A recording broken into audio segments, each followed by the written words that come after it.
হাই viewers আপোনালোক সকলোৱে জানে যে সুনিতা উইলিয়ামছ আৰু তেওঁৰ লগত যি সকল এষ্ট্ৰনটছ স্পেচত আছিল সকলোবোৰ এষ্ট্ৰনটছ বৰ্তমান পৃথিৱীলৈ ঘূৰি আহি পাইছে 19 মাৰ্চত তো কথা হ'ল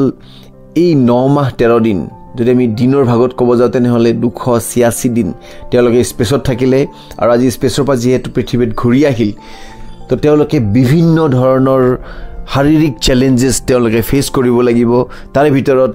কিছুমান চ্যালেঞ্জেস যিবিলাক চ্যালেঞ্জেস তেওঁলোকৰ লাইফ থ্ৰেটেনিং চ্যালেঞ্জেস হ'ব পাৰে তো আজি আপোনালোকৰ মাজত মই কেনে ধৰণৰ শাৰীৰিক চ্যালেঞ্জেস তেওঁলোকে ফেস কৰিবলৈ তাৰে বিষয়ে আপোনালোকক কম তো কথা হ'ল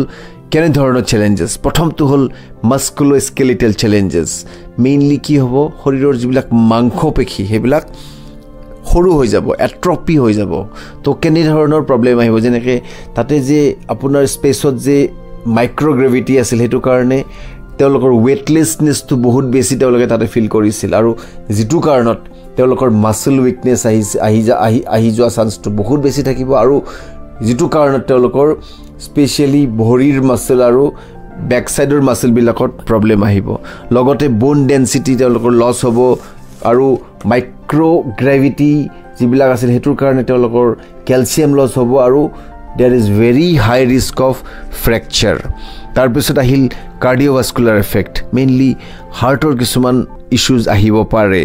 কেনেকুৱা যেনেকৈ তেওঁলোকৰ ব্লাড প্ৰেছাৰটো আপোনাৰ মেইনটেইন নাথাকিব তেওঁলোকে যেতিয়া খাৰা হৈ যাব থিয় হৈ যাব তেতিয়া এই ব্লাড প্ৰেছাৰৰ ইস্যুটো আপ এণ্ড ডাউন হোৱা চান্সটো বহুত বেছি থাকিব যেটো কাৰণে তেওঁলোকৰ মূৰ ঘূৰাব পাৰে আৰু তেওঁলোকৰ কিছুমান এনেকুৱা কণ্ডিশ্যন আহিব পাৰে যে হাৰ্টটো অকমান পৃথিৱীত থাকতে যেটো নৰ্মেল সাইজ আছিল তাতকে হয়তো ওপৰত যোৱাৰ পিছত আৰু তলত নামি অহাৰ পিছত হাৰ্টৰ সাইজটো অকমান সৰু হৈ যাব পাৰে আৰু যেটো কাৰণে সাৰ্কুলেশনত কিছুমান এফেক্ট আহিব পাৰে লগতে নিউৰোভাস্কুলাৰ প্ৰবলেম আহিব পাৰে তেওঁলোকৰ বডিৰ যেটো বেলেন্স হে বেলেন্সটো কিছুমান প্ৰবলেম আহিব পাৰে কোঅৰ্ডিনেশনৰ কিছুমান প্ৰবলেম আহিব পাৰে কাৰণ ইনাৰ ভেষ্টিবুলাৰ যেটো ইয়াৰ আছে সিস্টেম হে সিস্টেমত কিছুমান প্ৰবলেম আহিব পাৰে কাৰণ এই গুটেই বিলাকৰ যেটো মেইন কাৰণ হে কাৰণটো হৈছে মাইক্ৰোগ্ৰেভিটিৰ কাৰণে আৰু কেতিয়াবা মোশন সিকনেস হোৱা চান্স আছে কাৰণ এডাপ্টেশন যেটো হয় পৃথিৱী আৰু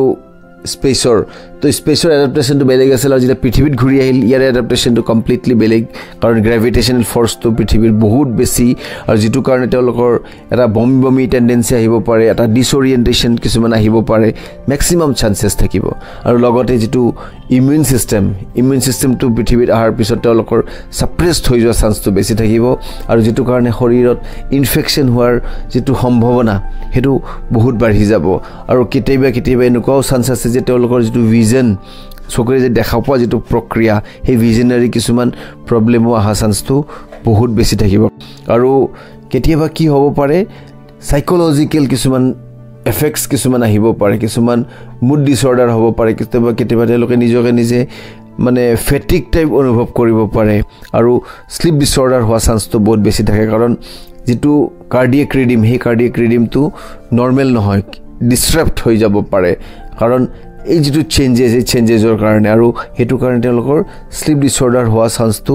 বহুত বেছি থাকিব আৰু যেহেতু তাতে থাকতে তেওঁলোকৰ কসমিক যেটো ৰেডিয়েশন হে ৰেডিয়েশনৰ এফেক্টত তেওঁলোকে বহুত বেছি আছিল আৰু যেহেতু পৃথিৱীত ঘূৰি আহিল হে ৰেডিয়েশন বিলাকৰ অকমান হেৰিটোৰ প্ৰভাৱটো কমি যাব আৰু এই কসমিক ৰেডিয়েশনৰ যেটো প্ৰলং তেওঁলোকে যে বডিত পালে হেতুৰ কাৰণে ভৱিষ্যতে কেতিয়াবা মানে নাহিবলগীয়া কিছুমান বেমাৰ শৰীৰত আহিব পাৰে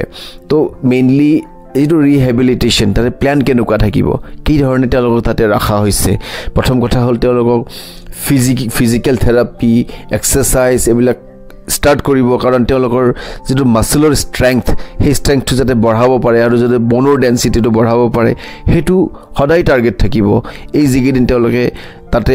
এটলিষ্ট কাকো লগ্ন ধৰাকে যেটো ৰাখিছে এইবিলাক মানে প্ৰসেস আগবঢ়াব লগতে কাৰ্ডিওভাস্কুলাৰ কিছুমান ট্ৰেইনিংস দিব যাতে ব্লাড প্ৰেছাৰটো ষ্টেবিলাইজ কৰিব পাৰে আৰু কিছুমান বেলেন্সিং কোঅৰ্ডিনেটিং এক্সাৰসাইজ কিছুমান কৰাব যাতে তেওঁলোকৰ বেলেন্সটো বডিৰ বেলেন্সটো যাতে খুব সোনকালে আহি যায় আৰু কিছুমান ৰেগুলাৰ মেডিকেল মনিটৰিং কৰি থাকিব